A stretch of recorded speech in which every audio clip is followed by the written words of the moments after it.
Hey, first of all, we grew up in an era where on Saturdays you had something called Schoolhouse Rock, Yes, sir. okay? And that gave us a good understanding, a childlike understanding of how our government works. And for whatever reason, they don't do that anymore.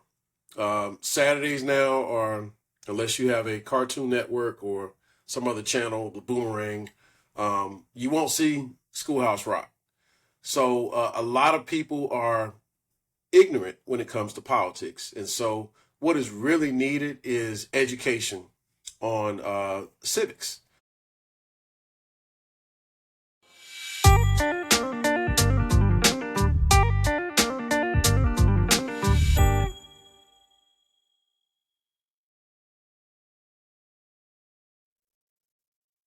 Hey, hey, Scouts! Welcome to the very first episode of Lookout or Local Lookout with Rodney and Bobby. We are very, very pleased and very, very happy to have you here. And Bobby, I guess I can go ahead on and bring you right on in. I already looked over it, but anyway, go ahead, Bobby. Introduce yourself. Appreciate it. My name is Bobby Fryer. I am a proud brother of Kappa Alpha Psi Fraternity Incorporated. Looking forward to whatever I can bring to this show, and it'll be fun, entertaining, and hopefully informative. Thank you. Appreciate that, Bobby. I was supposed to bring you right on in, but look, Bobby is he's teasing y'all. He's saying whatever he can bring to the show, Bobby going to pretty much bring you almost everything to this show.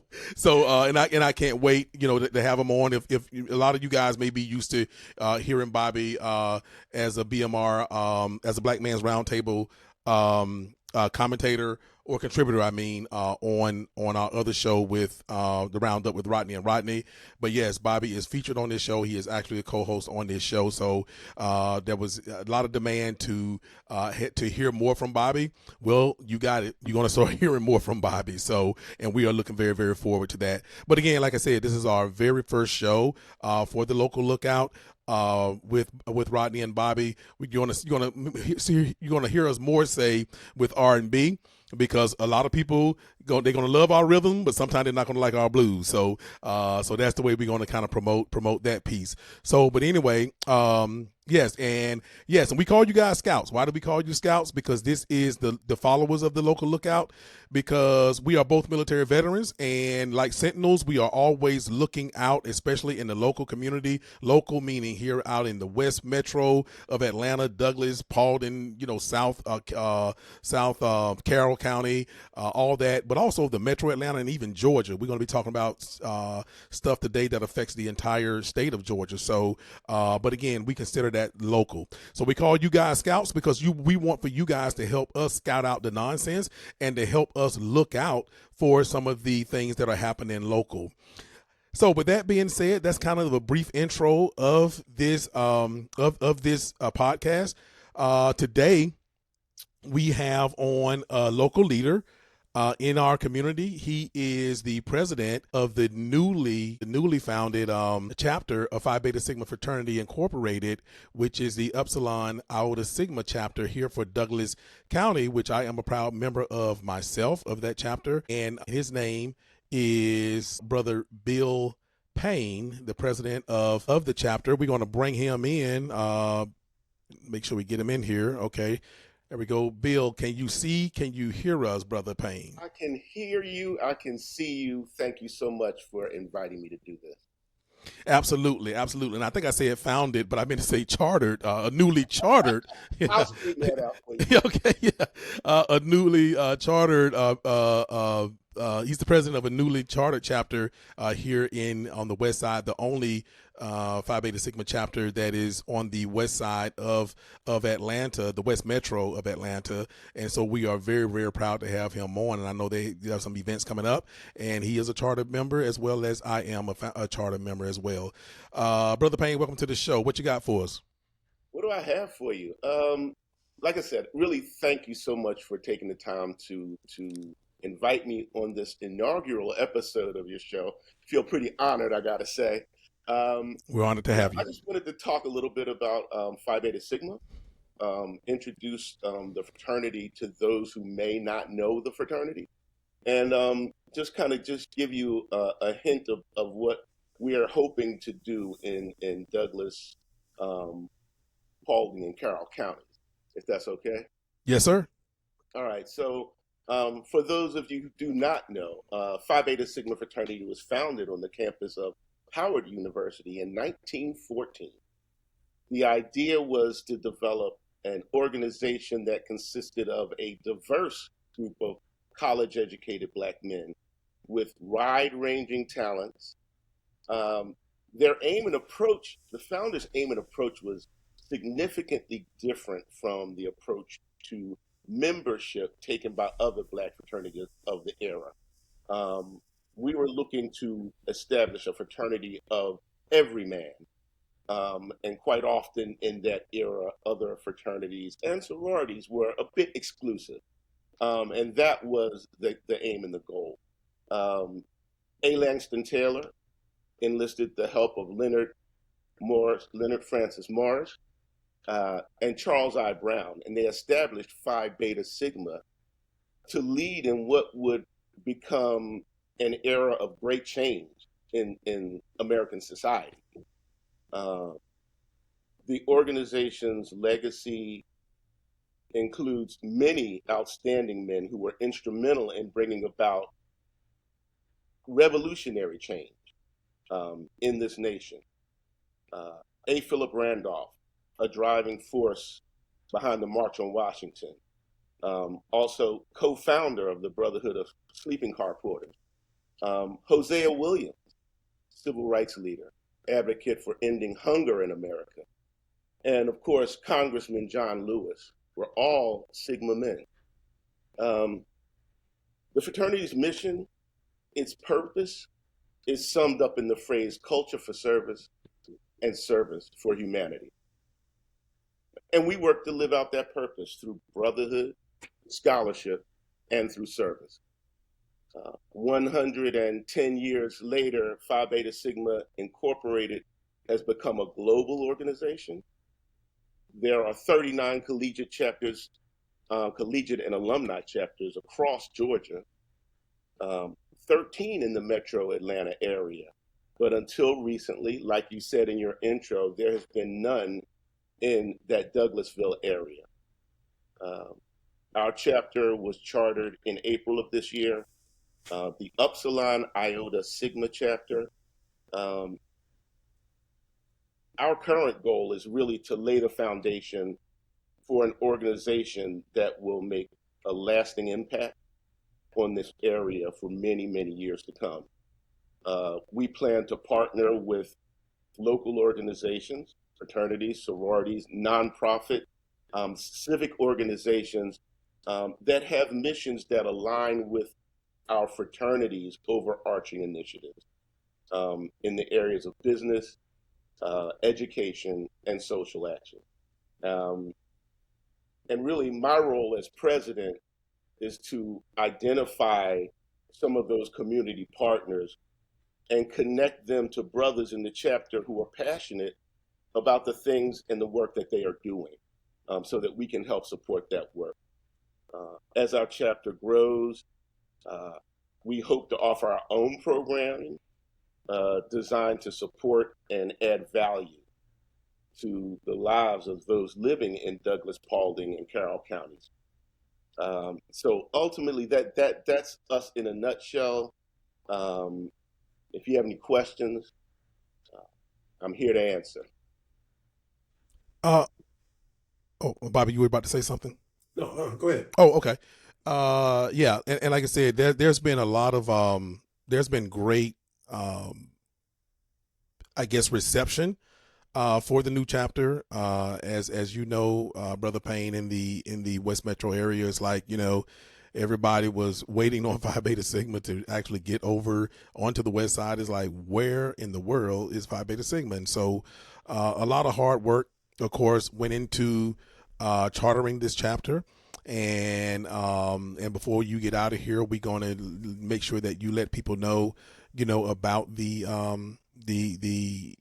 chartering ceremony, if it's still, going to be, public and all that stuff. And so, but yeah, I guess I the only question that I would maybe have right now is um, the what you talked about community engagement, and I know that right now we have this very, very important election going on. And I guess instead of asking you a question, I guess I am your social action director. So maybe I just should not ask you the question as if I'm not the social action director and just say what it is. And that's what I'll do. And I just want people to know that Phi Beta Sigma is a very engaging, politically. We, of course, we're not we're not we're nonprofit, so we're not party affiliated like that. But we are Phi Beta Sigma is known for its social engagement, dating all the way back. Well, dating all the way back, 100 years ago. But even more notably, the Million Man March and other things that Phi Beta Sigma was very, very, which is the reason I chose Phi Beta Sigma is because of what they did, with the two reasons, Brother John Lewis, and then of course, what they did with or what we did with the Million Man March and our omnipresence that was there, for that. But at any rate, we are very socially civic and engaged, and we will be having, and we asked, we asked Frater, Bobby and the men and the Noops, the Kappas to come out with us as well. We will, because I know they'll be doing it as well. We will be doing some sign waving coming up this month, next month, all the way up to the election, to get people out to vote. And so, that's one of the things that I just wanted to ask you, but instead I just put it out there because it would be silly for me to ask you that when you know that I'm behind, when you know that that's my little piece. But at any rate, so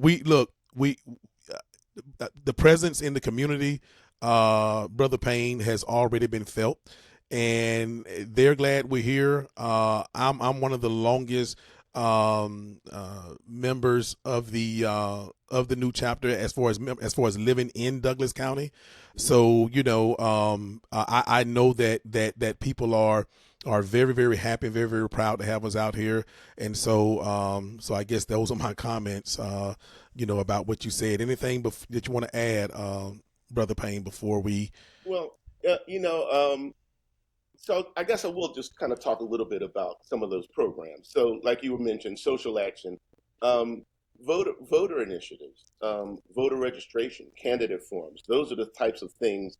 Sign waving, encouraging participation in the civic life of the community is one of the linchpins of what we do. Mentoring, engaging with citizens, young men. Um, our education component, partnering with local schools to be a positive male presence, supporting teachers and students, encouraging literacy, um, educational excellence, providing exposure to career opportunities, and raising money for scholarships. Um, Also supporting Black-owned businesses, minority-owned businesses, and entrepreneurship in the area, and encouraging people to start those businesses in the Douglasville area. All of those things that we have um, national programs that we can bring to Douglas County and push out to support the community and hopefully make a really positive impact. And we really hope that the community at large, your listeners, your watchers, will engage with us. We do have a website, long name, but Upsilon Iota Sigma.org. If you go to that website, you can just read a little bit about the organization, about Phi Beta Sigma. And if you're interested, you can RSVP to attend our upcoming chartering ceremony. It's a public reception. It will be on September the 14th. That reception will be held in East Point. Being a new chapter, we do not have a lot of money. So we were able to get a location, but we encourage you to come out and support us. Just have some time to reflect and to celebrate with us this new chapter. So you are all invited. You can also follow us on Instagram at Douglasville Sigmas. You can follow us on Facebook at Upsilon Iota Sigma. Well, I tell you what, that was great. Bobby, you have anything for Bill before he get out of here? Just some words of encouragement. I just want to say I love the fact that all of us as men, as members of our own respective fraternities in the Divine Nine, I just want to say to everybody watching this that one of the things that we all do is student mentorship, scholarships, community service. We're all dedicated to that. So hats off to you and your brothers of Phi Beta Sigma on charting your new chapter. I know what that's about. I was one of the 11 brothers who helped charter the Carrollton Douglasville Alumni Chapter locally here as well. So I know the work that goes into it, and it's a lot of detail. In fact, we're coming up on our 20-year anniversary. So hats off to you.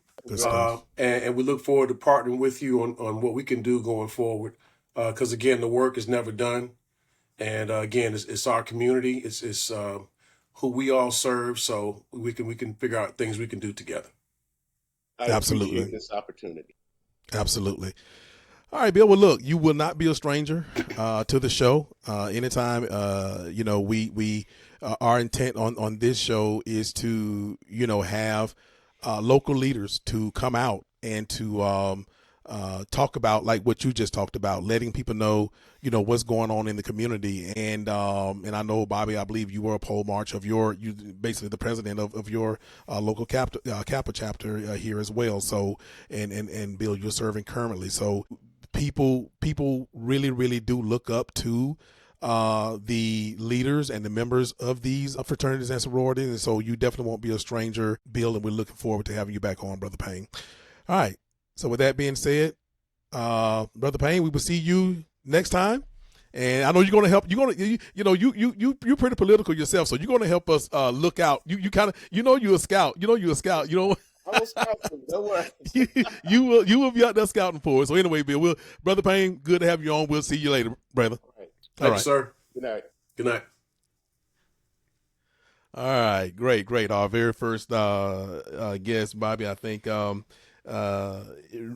really put it out there where people understand, what we do as a Divine Nine and what we intend to do, and people see us out there, just like they see the Kappas out there.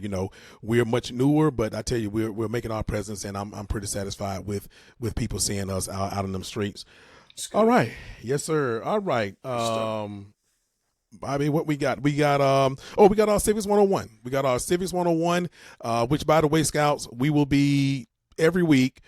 We will have a guest on. We will do our Civics 101 where Bobby is going to just take a segment of, now civics is a huge area, so we can't cover everything, but each episode, Bobby will take a civics lesson that he thinks that is important to the current climate of politics or of civics in general.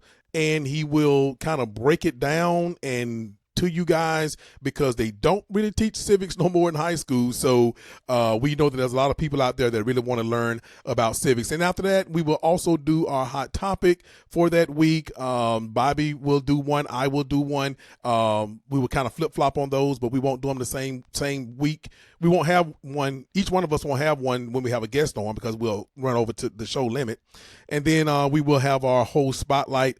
And coming up to election, we're going to really focus on Agenda 47, which is Donald Trump says that's his official agenda, or is it his official what I'm trying to say about his official, I guess, platform, I guess, but it's really not. It's just a bunch of videos of him talking. But either way, we're going to show you that even when they start to talk about Agenda 47 as it continues to come in, Agenda 47 to try to make it seem better than Project 2025. And Bobby and I, we're going to show you that that's not the case. So, okay, Bobby. So go ahead, Bobby. Take us away with our first Civics 101, brother. Hey, thank you. Appreciate that, Rodney. Hey, first of all, we grew up in an era where on Saturdays you had something called Schoolhouse Rock. Yes, sir. Okay. And that gave us a good understanding, a childlike understanding of how our government works. And for whatever reason, they don't do that anymore. Saturdays now are, unless you have a Cartoon Network or some other channel, the Boomerang, you won't see Schoolhouse Rock. So a lot of people are ignorant when it comes to politics. And so what is really needed is education on civics. So Rodney came up with the idea of let's break down a little civics lesson 101, so that people can understand just some basics about how our elections work, how politics work, etc. So the first topic we decided on was the Electoral College. The Electoral College. So let's give some brief background and a description of what the Electoral College actually is. So back in 1787, the founding fathers of the country established as a compromise between the election of the president by vote in Congress and the election of the president by a popular vote of qualified citizens. Now, the key word there is qualified citizens, and we'll go back and show you who were actually qualified citizens. All right. So each state, by the way, Article 2 of the Constitution and the 12th Amendment refer to the term electors. The term electoral college is not in the Constitution. That term is not in there. It just says electors, okay? That's key to what happened in this 2020 election, or what was attempted to change in the 2020 election about fake electors from each state to basically delay, alter, or even change the results of the election and to not certify an election. So each state, just so you know, each state elects the number of representatives to electoral college that is equal to its number of senators, which are 2 from each state, plus the number of delegates in the House of Representatives, okay? So electoral votes for each state are allocated based on the census. We talk a lot about the census when it's time to come around, and people don't take it seriously. Well, there you have right there why you should take it seriously, because it determines the amount of House of Representatives that are representing your state. So when you don't fill those things out, you're basically undermining or basically under reporting what could be a larger congressional district that is written out.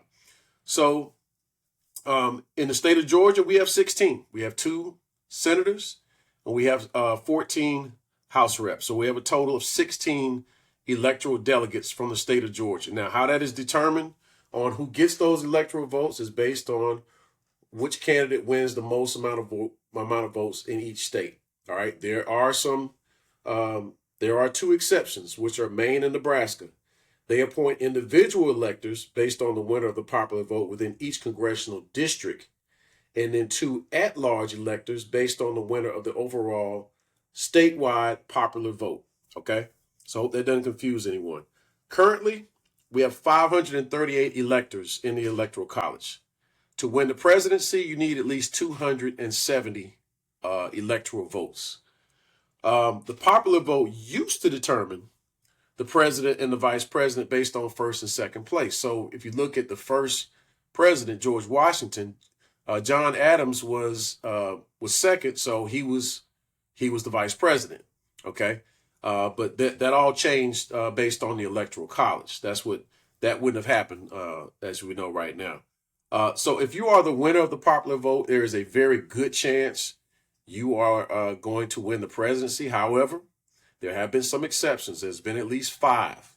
Most recently in the year 2000 with George W. Bush and Al Gore, and most recently with Hillary Clinton and Donald Trump.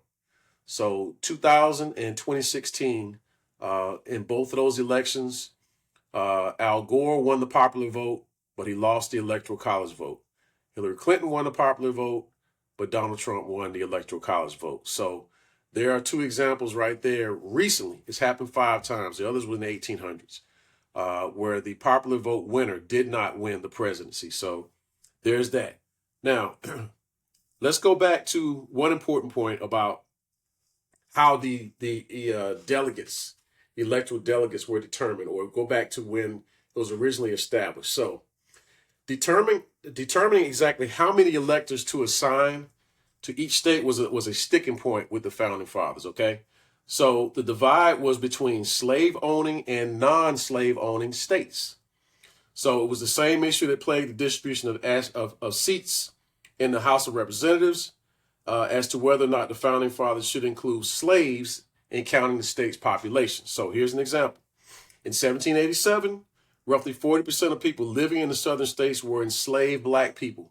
Again, that goes back to what I said earlier about qualified citizens, okay? Black people were not considered qualified citizens. So we couldn't vote. So James Madison from Virginia, where enslaved people accounted for 60% of the population. He knew either a direct presidential election or one with electors divvied up according to free white residents only. That wasn't going to work in the South. That wasn't going to work, okay? So as a result, they came up with the 3/5 compromise, all right? 3/5 compromise. So that said, in which 3/5 of the enslaved black population will be counted towards allocating representatives and electors and calculating federal taxes. The compromise ensured that southern states would ratify the Constitution, and I'll tell you what that encumbers, and gave Virginia, which was home to at the time more than 200,000 slaves, a quarter of the total electoral votes required to win the presidency. So back then it was 46. All right. So it was a political workaround, as we know. And the founding fathers, this is their initial thoughts. They didn't think it would come down to this. So remember, in 1787, there were no political parties. All right. So the drafts of the Constitution thought that electors would vote according to whoever their individual preference was. All right. Not who was dictated by the state or a political party. All right. That's what they originally thought, or they thought it would be decided by the House of Representatives. So that goes back to, again, they never intended in the beginning for black people to count towards voting. All right. So there was obviously a discrepancy between the North and the South on that. So that was their compromise, okay, in determining electoral delegates. So to ratify, for example, if you want to change this, because there's been talk about that, about eliminating the electoral college, that has to be done by a constitutional amendment. So it has to be brought up by 2/3 of a vote by Congress or 2/3 of the states that can request it, but it has to be ratified by 3/4 of the states, 3/4 of the states legislation. All right. So that's what has to happen to actually change the electoral college. So there's been a lot of controversy over the years about changing it. We want something better. What that better is, I don't know. I honestly don't know. I don't have the answer to that. However, if you look and see that as it is right now, if you just went by popular vote alone, usually it's going to be one-sided, okay? Because when you get to states like California and New York, who are predominantly Democrat or blue, their numbers are going to pile up to where the other states really don't have much say, all right? And you can argue if that's even applicable right now anyway. However, as it is right now, you see where the concentration of where the candidates are focused on. They're focused on those Rust Belt states as well as the Sun Belt states because they know pretty much where the votes are going to go. Pretty much in other states are already predetermined, or where they predominantly lean, I should say, whether they're red or blue. And you see now the focus is on those Rust Belt states, i.e. Michigan, Minnesota, Wisconsin, Pennsylvania, North Carolina, perhaps on the Sun Belt side, Georgia, possibly Florida, Arizona. Who else am I forgetting in there? Maybe one more I'm forgetting. I think that's everybody. You said North Carolina, right? I said North Carolina, Nevada, maybe Nevada. Okay. Oh, Nevada, yeah. Or as far as one of the Sun Belts, yeah. Yeah, Nevada. one of the Sun Belts. So that's where the concentration of the candidates are going back to those states, because pretty much they know to get to 270, it's going to rely heavily on those areas as far as who wins and who loses, who will have the edge to get to 270. So that's pretty much a elementary school hopeful explanation as to how the electoral college actually works. So as we see there, as we point out important points in there about the census, again, a lot of people not taking that serious, and the amount of delegates that it could give for each state also determines where the money goes in certain districts. So it's very important to do the census. I know every year, in my home, we make sure we fill it out as requested. But again, the census determining additional congressional districts. And if you're not aware, I know in Alabama, there were two other districts, I believe, that were to be created based on the census, and the state pretty much refused to do it. So you have this controversy now. It's like, hey, those are in what I believe are predominantly minority areas. They have two more delegates from the state of Alabama that will be represented in the House of Representatives. So their refusal has now been, if I'm not mistaken, taken up by the Supreme Court. I believe they said they had to do it.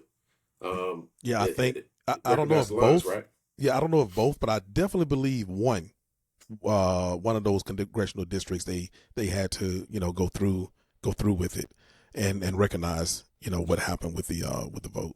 So it just goes to show there's still a lot of people that want to go back to inequality when it comes to voting, and playing tricks and games on who gets counted and who doesn't. Let's just put it that way. Absolutely, and Bobby, that was a great breakdown, and my thoughts on this. Because the Electoral College, and by the way, it wasn't even originally called the Electoral College. They actually threw the word college in there to make it sound smart. Right. It was Right. They just threw the word college in there. Like, what college got to do with that? Nothing. But they just threw it in there. So, but my stance, Bobby, which is that I'm a firm believer in one man, one woman, one vote, and I do understand some of the the breakdowns of population and that kind of thing, but I do want to say this though, for all those brothers that I hear, because I say brothers because they're primarily brothers that I hear talking about, well, I'm not gonna vote because the Electoral College, my vote don't count in the way the Electoral College, vote for us and all this stuff. Well, here's what I tell those brothers, and here's what I'm gonna say on the local lookout, which is the Electoral College only is utilized in the presidential election. So that has nothing to do with your county commissioners and your That's mayors. And every single other election, there is no Electoral College. It is a 1-for-1, one vote, one person. So if you're saying that you're not going to vote because Electoral College, then okay, well, don't vote every 4 years for president. However, you should still vote, even if you're not going to vote for president, because all those other people and elections that are on that ticket, it's not determined by an Electoral College. So I just want people to stop that excuse about Electoral College. It only counts for the president. Again, if you are so determined not to, that your vote don't count because of the Electoral College, I would not like for you to do this, but vote for everything that you like except for the president. And then you won't have to worry about the Electoral College now. But yes, Bobby, great breakdown. But look, all of these other elections work without the Electoral College. It is done by popular vote, alone, and we'll do this some other time. But I don't believe in the every state having two whole senators to sometime represent 1 million people, like in North Dakota somewhere, and in California or Texas or Florida or some, have sometimes upwards to 15 million more people than what that state has. So but anyway, that's for another civics lesson. But great breakdown, Bobby, and on our very first Civics 101 with talking about the Electoral College. What we got next, Bobby? I think we have our hot topics, which is going to be a doozy. Yeah, it runs kind of right into what we were just discussing Yes, there, sir. which was the controversy with the Georgia Elections Board. Okay, so I was reading an article today about it, and here I just had to copy some information from the article, which broke it down on more of a simplistic level. All right, so if you don't mind, I'm gonna read some from this article today. I want to give reference to who wrote it. Excuse me. Go for it. Who wrote it? But the Georgia State Elections Board is dealing with another ethics and complaints lawsuit. All right. And here's how it breaks down. So the issue is the Secretary of State used to be a presiding member of the board. Okay. They became an ex officio based on the Senate Bill 202 in 2021, which was after the last presidential election. So their role is to make rules about elections, investigate voter challenges, and ensure local election officials are doing their jobs. So they can make recommendations to the legislature for laws concerning elections, but they're not. They don't have any power to actually, make laws. All right. That this is they're not a legislative body. They're not a law enforcement agency. So they can't arrest officials, nothing like that. But they can do investigations or suspend election directors if they're not doing their duties correctly. That's something that they can do. So when this bill passed, Brian Kemp appointed a man named John Fervier, Fervier. He's a former Waffle House executive. So he was appointed to the board. All right, to serve as the chair of the board. Now, three of the members, I'm gonna call out the names: Janelle King, Dr. Janice Johnston, and Rick Jeffries. It's Jeffares. They were called out specifically by name by Donald Trump at his rally last month in Atlanta, calling them out specifically by name. Johnston actually attended the rally. All right. So there you have an issue there because they're supposed to be nonpartisan. They're not supposed to be, publicly at these type of events to look like they're swaying one way or the other. You're supposed to be nonpartisan. All right. But Johnston was there. So that's one of the issues that is at question here. Conflict of interest. Obviously, when you do something like that, it makes it seem like, oh, you're leaning one way. So you're going to kind of sway the rules to be towards that candidate that you prefer. That's the reason why you shouldn't do something like that by attending a rally. So on July 12th, three members of the board, the same three that Trump mentioned by name, they held a meeting to approve new rules. Okay. They didn't give any notice for this. All right. Not on the website, not live streamed as most meetings are, nothing. They just had a abrupt meeting. So you only had those attendees there. And by the way, there's only one Democrat on this board. So the one Democrat was not there at this meeting either. So holding a meeting of that type, it violates the Georgia's Open Meetings Act, which requires written or oral notice in the public hearing giving 24 hours in advance. So they didn't do that. So people are looking at this and saying, like, you're coming up with rules at the last minute. All right. That's a problem. And by the way, that has been expressed on both sides, both political parties, of doing something like this at the last minute. So one of the rules that passed, they did have another one. I should state that on July 29th, on July 30th. I'm sorry. They did vote on rules there where they had another meeting. Rule passed on August 6th requires county election boards to conduct a reasonable inquiry before certifying the results of an election. Reasonable inquiry in quotations, okay?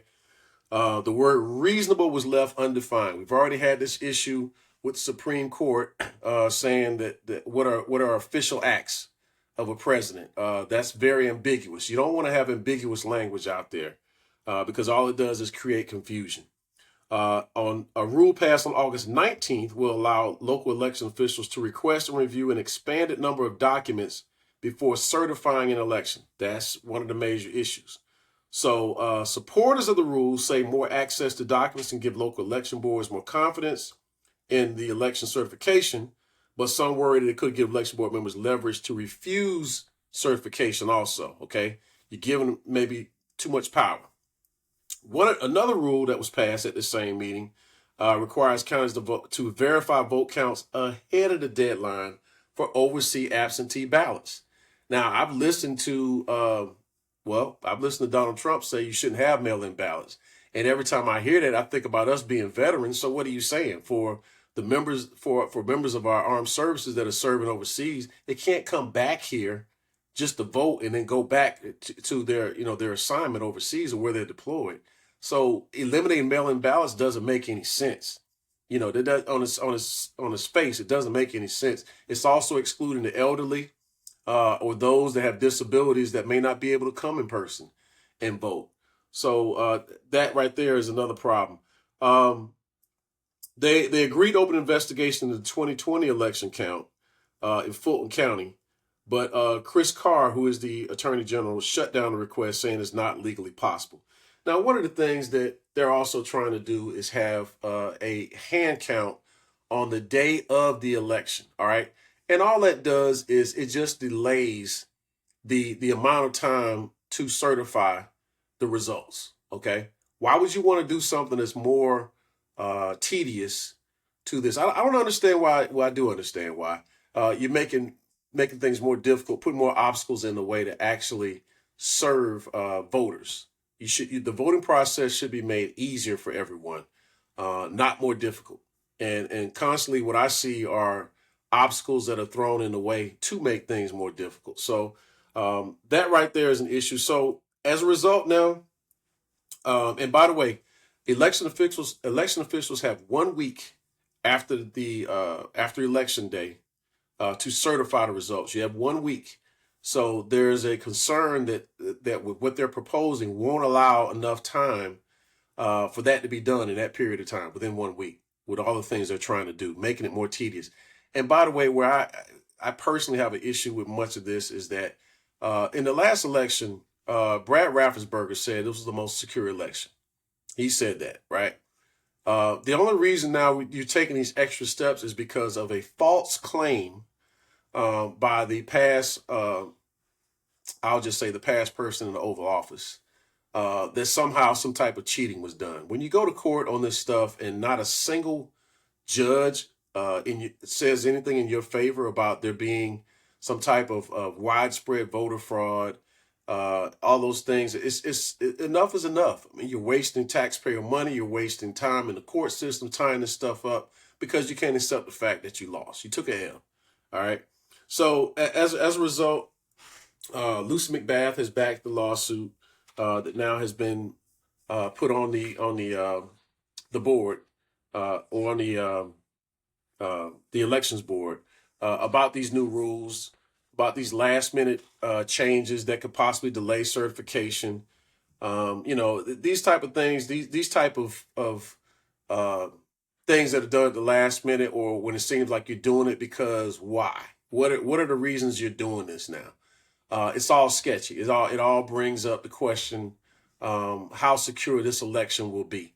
So as a result, the board is going to meet again on September 20th, and we'll see what the results of that is. So it's my understanding that Brian Kemp is looking more closely at this. There has been a call for those three board members to resign, either to resign or to step away from this process altogether. So again, and why the former occupant of the Oval Office would call you out by name is just suspicious on his face as to why you would do that. So, and again, for wanting to be in attendance, you're creating a mess upon yourself. So if you don't have enough integrity to step aside on issues like this and do it the right way, where there's nobody can accuse you of anything, then yeah, you should be removed. Absolutely. Bobby, when I remember I saw that in real time, and I'm sure you probably did too, when that elections board member, stood out, turned around in the whole 9 yards, and then, Donald Trump pointed at her and, said some kind of remarks about, how great they were or how great she was. And I was just like, I am so glad she just did that. Mm-hmm. I was ecstatic because I knew that was what was needed to bring the attention, to this illegal, or just to this shenanigans. Let me just put it that way. And I was glad when she did that. I just want to remind anytime I want for your scouts, for you followers of the show of the local lookout show, I just want to remind you that anytime myself and Bobby, anytime we introduce ourselves with a caveat with our Divine Nine fraternities, I want for everybody to know that, yes, that we are part of the Divine Nine. However, when Bobby Fryer and myself speak on this platform, we are speaking in our individual capacities. So, Yes, sir. Absolutely. Unless we're talking to a leader and we're going to talk, once that leader for that fraternity or the sorority is off of the platform, then we are back to our personal individual selves, and that's the capacity that we're speaking in. So with that, Bobby, anyway, great breakdown of the hot topics.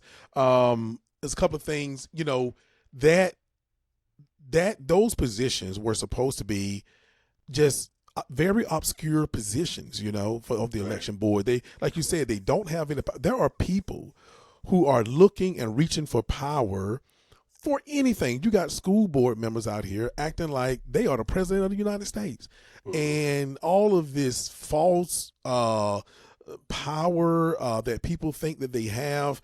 I think that a lot of it was fire lit, like you said, by our last occupant of the White House.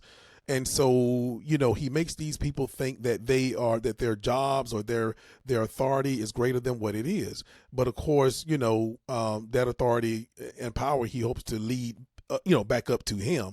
And so, but yeah, these two, for our hot topics, in our Civics 101 lesson, they just really, really just fed right into each other because, Bobby, I heard you, and I hope the followers saw that you were able to go. We talked about those, as far as electoral college, we talked about those 7 or 8 states, that really determines the election, and how those are the states that this, when we talk about our hot topics today, and how they're trying to fool with the elections boards in those states, because it's not just Georgia. But I do believe the whole purpose, Bobby, I think is they know, well, I don't think they know. I believe they believe that they will, overthrow something and make something happen. But at the end of the day, I think most of us know that it's not going to work. You're going to delay. And I think the whole thing, I can tell you, I don't think the election won't be over unless people come out and vote in mass, and I hope that's what people do. Because if people come out and vote in mass, that last guy won't be back in the White House. Right. But if people don't come out in mass, this election I don't believe will be over on November the 5th. It would not be decided anyway, and that's exactly what they kind of want, because if you can get these states, these purple states, to delay their process. I want to remind everybody, and this wasn't even in effect back in 2020 or whatever, when Biden won. But I want everybody to remember that Donald Trump asked the people counting the votes at midnight. He asked them to stop counting. He did. We in the next day, so why are you still counting votes? As if the West Coast, are still almost voting and it's midnight, and so his whole thing is, if we can delay, if we can get these, like Georgia, if we can get those state board officials to just delay and mess around and not certify and all that stuff, then we can say, look, we were winning at midnight, but you woke up the next day and look what happened. All of a sudden, Joe Biden. So I just want to tell people to exercise, your right to vote. And hopefully one day we can come up with something better, or we can do a one man, one woman, one vote or whatever in the future. But we cannot do it if we give up the right that people died for, and that is the right to vote. And if you think that your vote is not important and your vote don't count, then I promise you, people would not be trying so hard to risk their own lives. I can only imagine if these people in the state of Georgia try to hold up stuff. Man, this is a little bit different from Arizona. This is Georgia. You might F around and find out. So I'm just being serious. But but when somebody's willing to risk that, y'all know what I'm talking about. Risk that lady was willing to stand up and be known and show her face in order for you not to vote, or basically saying, I'm going to mess around with your vote if you vote, then that means your vote is very important. But good breakdown, Bobby. Rodney, I want to share this real quick. Yes, sir. So my oldest son, this is the first time he was eligible to vote in the last election. So we took him with us when we did our early voting. And after we were done, we were in the car. And I said, hey, how you feel? He said, I feel great. And this is before anything happened, January 6th, any of that. I said, now imagine someone tries to take that from you. How would it make you feel? Wouldn't it anger you? And he was like, yes. This is before anything ever occurred down the road. And that's the first thing I thought about when I heard about him trying to steal votes and come up with the number that he needed to win Georgia. I said, he literally tried to take my son's vote away. He tried to take my vote away, my wife's vote away, my daughter's vote away. He literally tried to steal his vote. And that is one of the things that has angered me about this whole thing, because they're trying to fix a problem that really didn't need to be fixed. And what they're trying to do is stir up enough confusion so they can somehow kick it to the Supreme Court and hope that they rescue him. So that we talk about voting irregularities, or there was some voter the key word I'd like to use now is this ballot harvesting accusation. Anything to try to kick up some dust that it will be taken out of the voters' hands and somehow kicked to the Supreme Court, where he hopes to get some type of savior status from them, because the man is running to stay out of jail. I mean, that I will say that forever. He's Exactly. running to stay out of jail, so he's going to say anything. And if he tried to cheat in the last election, why wouldn't I think he would try to do the same in this one, knowing what he has over his head with these pending cases? And the irony about this too as well, and I'll wrap up with this. Fannie Lou Hamer, 60 years ago, the irony was that it was on the same night that Kamala Harris gave her acceptance speech for the nomination. It was 60 years ago from that date, Fannie Lou Hamer gave her speech on the DNC floor. It's just amazing to see from that point until now. But there are those of us who do not appreciate or understand the impact of what she did and what many others were doing just to get us the right to vote. And it's not that long ago. People act like this wasn't 1787 like we talked about with the establishment of the Electoral College. Nah, this was 60 years ago. This was when our parents were teenagers, pretty much, early in their teenage years or high school years, what have you. So it was not that long ago. It's stuff our grandfathers and grandmothers went through just for the right to vote. So I would never diminish that. I would never take that for granted. And knowing that people, as you mentioned, as your brother John Lewis, who have nothing but admiration, love, and respect for, taking a brick to his head, the likes of Medgar Evers, who was killed in his own driveway, trying to, doing his part in Mississippi, which had a large black population, which again leads up to Fannie Lou Hamer, a large black population. I just can't understand those like us that can't grasp that and understand the appreciation that someone would risk their life for this right and not take advantage of it. I can't grasp that. Absolutely. And, the thing of it is, too, is that as you mentioned, Medgar Evers and Fannie Lou Hamer, two great Mississippians, Mm-hmm. these leaders, when Medgar Evers got shot in his driveway, they shot him because two things. He was getting people out. He was getting people out to vote. That's right. And he was bringing poor people together. No matter, just like King did, no matter what your made up construct of race was. But the thing about it, if your vote doesn't matter, that's the main reason they killed him, Medgar right. Evers. If your vote doesn't matter, then why did they shoot this man in his driveway with an elephant gun? Right? They wanted to make sure that he stopped this spreading, of getting people to get out and vote, and explaining the power of their vote. And as well as Fannie Lou Hamer, like you said, on the floor of the 60 years to the day of the DNC that Thursday when Kamala Harris came out and made her appearance. It was 60 years to the day, like you said, Bobby, that Fannie Lou Hamer had made her speech to the DNC. And I can't help but think Fannie Lou Hamer is have a lot of, phrases and stuff that she's very famous for and known for. But, and one of the ones that people know best is, I'm sick and tired of being sick and tired. And the thing about it, I said to myself when I thought about it, Bobby, that, 60 years to the day. And I really wanted to, I may have missed it. They may have said something about it, but I didn't see it because I was waiting on it. I really wanted them to say something about that iconic, and how important that was for that day. But either way, what I thought about is that how she would still probably say 60 years later that she's still sick and tired of being sick and tired. That's right. It's like nothing hardly changed as far as them wanting to take things back. And and that's why I like that whole phrase of "we won't go back." And so I think that I think that that's a good thing. So but anyway, another great hot topic, Bobby.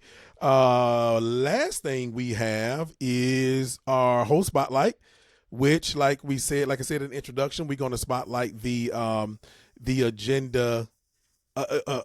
We're going to highlight a aspect of the Agenda 47. And again, I will reiterate to people, right? The Agenda 47 is supposed to be the official platform or whatever you want to call it of Donald Trump. Well, I don't even know if it's written, but I tell you, well, I guess there's some written. Well, I guess there's transcripts or whatever. It's just this guy talking and just making these 10-minute videos and just rambling, kind of like he does.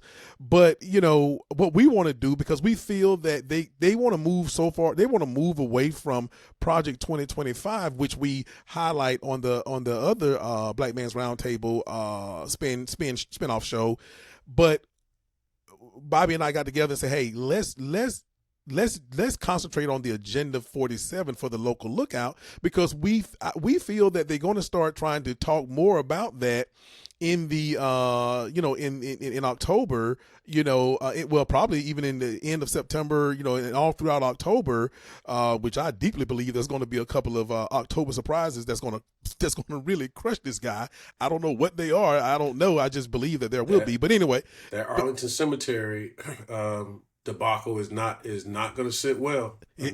It's not going to sit well. And this is after Labor Day now. People are really going to pay attention. But I just believe that there is something that none of us know, that these campaigns are really like, okay, look at this. I got a feeling. But anyway, me and Bob, we feel that they're going to start trying to, pivot from taking responsibility for Project 2025, which is written, produced, directed, and everything else by all of the Trumpsters, all of his people, all of his past, cabinet members, and all of this stuff, or people that was in his administration, not necessarily cabinet members. But either way, so we can't talk about them all. We have about 10 aspects that me and Bobby want to talk about. But of course, it's a monthly show that we do, and so we can't talk about them all. So we decided to pick out ones that really affect our community. We feel that affects our community the most.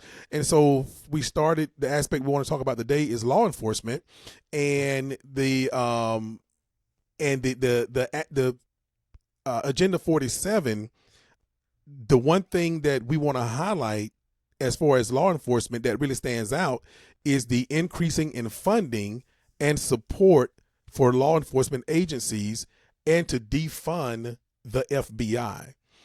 Now, Bobby, before you start, I will say that what we're going to do with these, we're not going to go like we do with Project 2025, which is over 900 something pages, and really kind of get into the meat and substance, because like I said, these ones this Agenda 47 don't have a lot of meat and substance. So we have to just take what we taken out of it about what he said, on these videos, and then kind of transcribe that into how that would affect us. So, Bobby, I'll start with the increasing of funding to support law enforcement agencies. Look, if increasing funding with law enforcement, okay, great. Although I think that now, if he was talking about funding support for law enforcement with community type projects and stuff, I would be all for it. But what he's talking about is militarizing. And again, remember, you're talking to two veterans here, okay? But militarizing the police force even more. And we know if the police forces that are militarized, there's over 19,000 individual police departments, sheriffs, local law. There's all those different kind of law enforcement. Over 19,000, or right at 19,000 of them in the United States, and we know which ones are going to get all that funding for that militarizing those police departments. So I want you to think about that. And the other thing I want them to think about, Bob, before I turn it over to you, is defunding the FBI. Okay, as you can see, the conservatives have been beating on the FBI. They've been beating the FBI down ever since Donald Trump got in there. Well, there is a reason. Look, the FBI has had an on-again, off-again relationship in the black community. I'm going to just keep it real. There you go. Yes, sir. Yes, sometimes sir. they've been good to us, and sometimes they've been bad to our community. Sir. But right now, okay, as of late, okay, they have seemed to be better for our community. Okay, because I promise you, if they were still doing, what was the director name? Bob, I can't think of the man name. You talking about J. Edgar Hoover? J. Edgar Hoover. He just slipped my brain as soon as I said it. And if J. Edgar Hoover were still the director of the FBI, they won't be talking about defunding it. I can promise you that. They'll be pouring money at it. So I just want you to know that these. The way they want to defund the FBI and some of the things that the FBI are doing right now is, if they defund them or they want to get rid of them altogether, that's going to affect our community more than anything. So I just wanted to just put my 2 cents on how that's going to affect us. Bobby, what you think about them, man? Well, first of all, Trump wants to give police full immunity from prosecution. The first thing I thought about with that was Sonia Massey. I think about Breonna Taylor. There are so many other examples that I could give. But when you say you want to give the police, unfettered immunity on these type of cases, who does that dramatically affect more than any other race of people? Bobby, not to cut you off, but I just want people to know, when you say full immunity, right now all these police, they pretty much get qualified immunity, which to me is already too much immunity for that particular job. But like what you're saying, they want to give them full immunity. But keep it going, Bob. I just wanted to break that down real quick. Absolutely. And by the way, qualified immunity was the sticking point in the George Floyd bill, why it didn't pass in the Senate. That was the sticking point. That was one of the major sticking points of that bill, was qualified immunity, because the police unions, who predominantly back Republicans, they wanted that removed because, as they said, it would, quote, hurt them in recruiting. Okay, that's their angle on this whole thing. But and by the way, when I mentioned that about giving them immunity, that's straight out of Project 2025. That's straight out of Project 2025. Yep. So, he wants to run from it. They want to run from it because they made it public and people got word of it, and the media got a hold of it and started breaking it down. And I would think that it's deemedly very unpopular. There's so much stuff in there that affects everybody.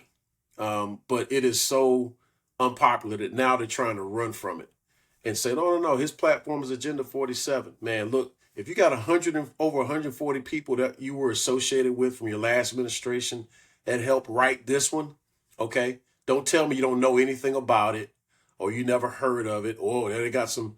And in the same sentence, he said, well, I don't know anything about it, I haven't heard of it, but it's got some crazy things in it. Well, if you haven't heard anything about it, how do you know what's in it?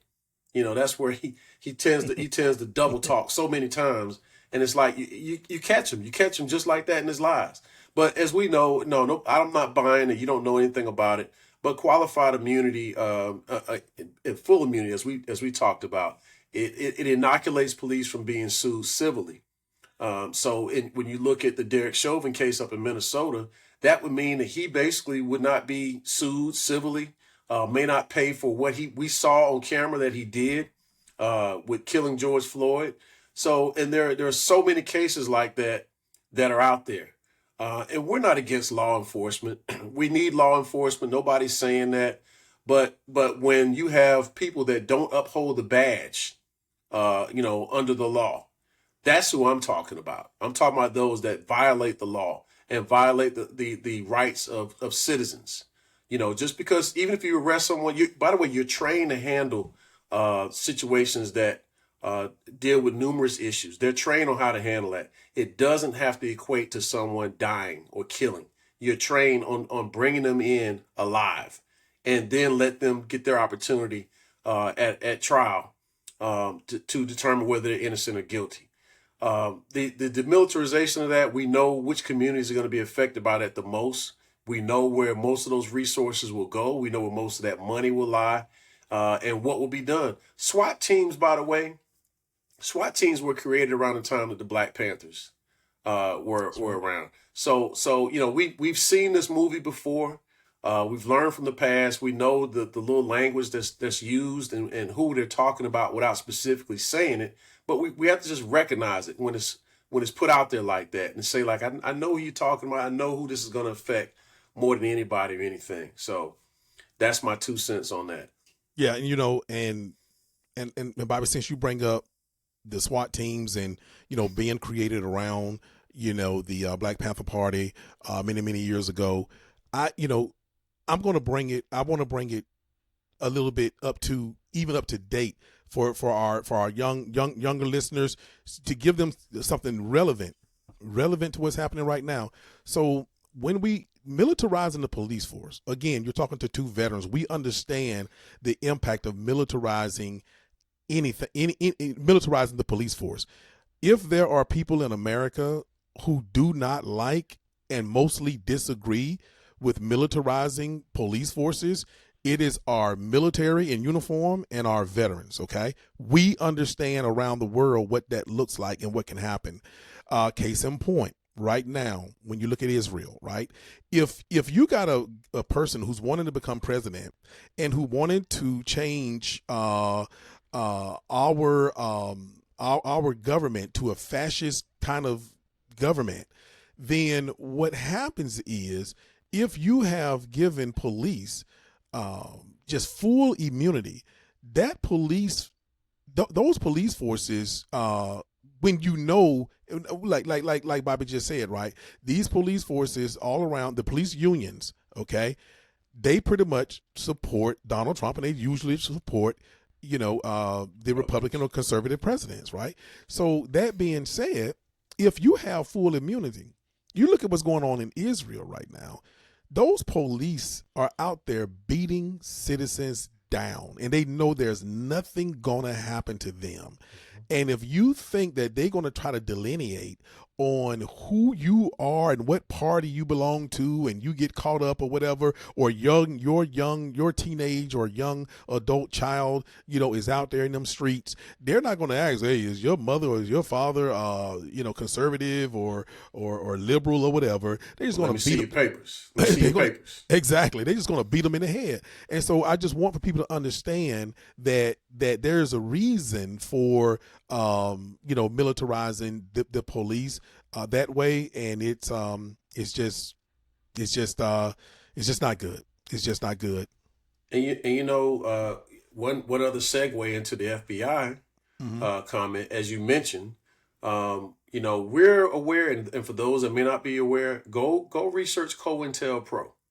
Go research COINTELPRO and see about how Black people, especially, how we have our own reservations about the FBI. But what has happened with the past occupant of the White House, he's flipped it to somehow make himself the victim. And somehow there's been this conspiracy against him. Mm-hmm. So now all the FBI, it's just funny how it's flipped now to where now they can't be trusted. I'm the victim now, because of the FBI. not wanting me there. This is election interference and all this other stuff. You know, it was all good when James Comey said, you know, Hillary may have had some emails that was confidential. It was all good with the FBI by FBI then. You know how he's patting him on the back. Y'all seen the video. Yep. You know, Comey, come here. Yeah, you did a great job. Yeah. Yep. It was all good then. You know, but then when he loses and it doesn't go his way, then suddenly the FBI is the problem. Yep. So again, we have our own reservations, and it's been documented in history why we would about the FBI. And I myself, this is just me personally. I have actually asked this question numerous times.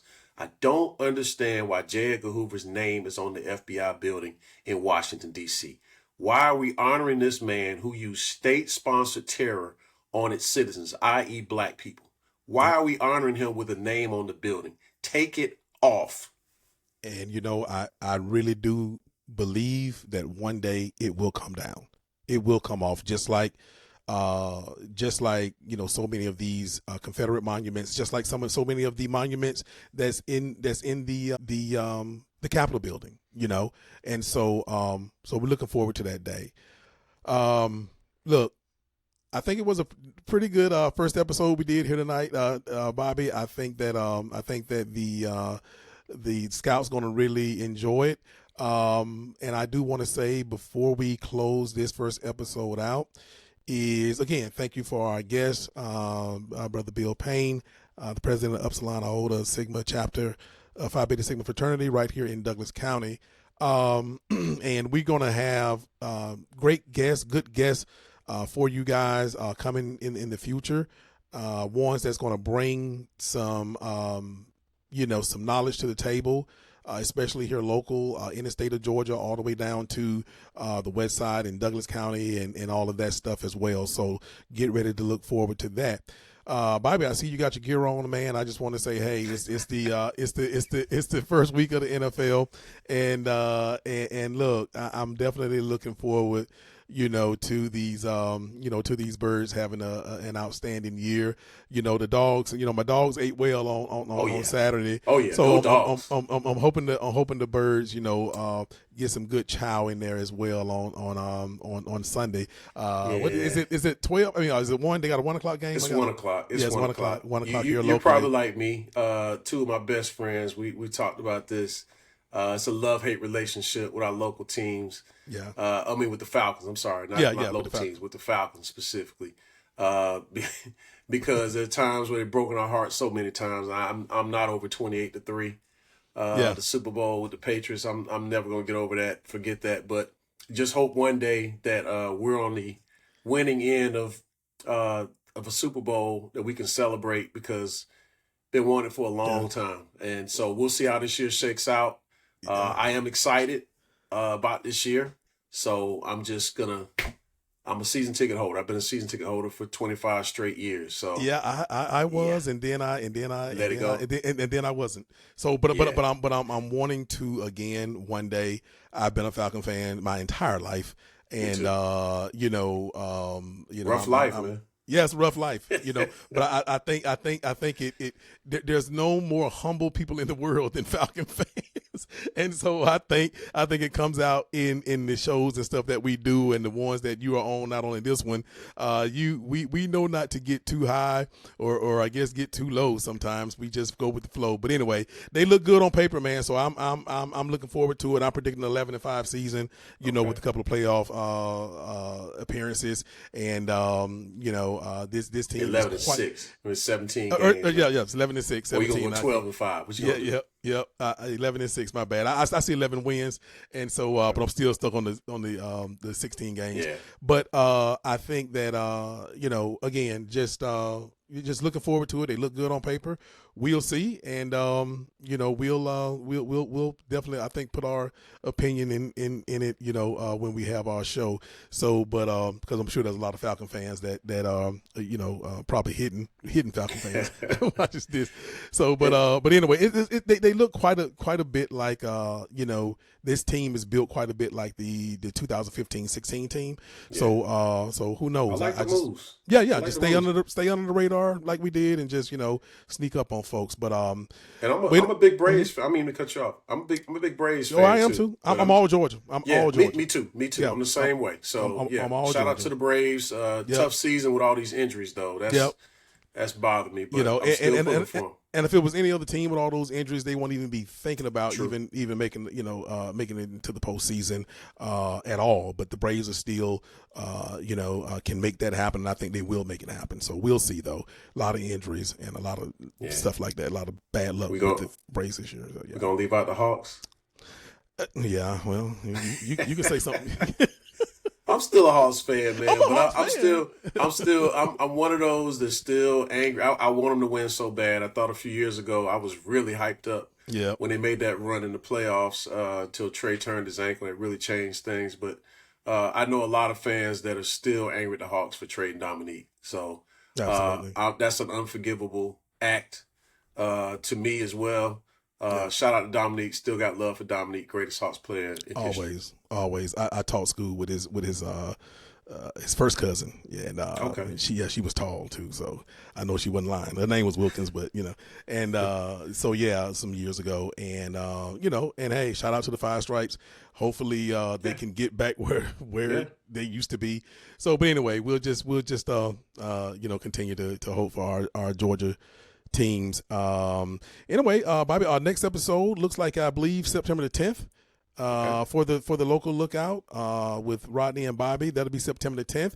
And for those who want to continue to catch Bobby on the Roundup with Rodney and Rodney, because he's still do his commentary there, that one will be that's where he does his Politics Corner on those two, which is bi-weekly show, so every 2 weeks, the Roundup with Rodney and Rodney, and so you can see Bobby there, I think, on September the 12th, and all shows are at 7 p.m. for this show and for those shows. So almost every week you'll be hearing from Mr. Bobby Fryer, and we look forward to hearing from him on the other show, and of course, definitely on this show. So with that, we will be on the lookout, and until next time, peace. Good night. God bless. Don't forget to check us out on Spotify or wherever you get your podcasts. Do you have show ideas or want to be on the show? Shoot us an email at blackmansroundtable@gmail.com. And please follow us on Facebook.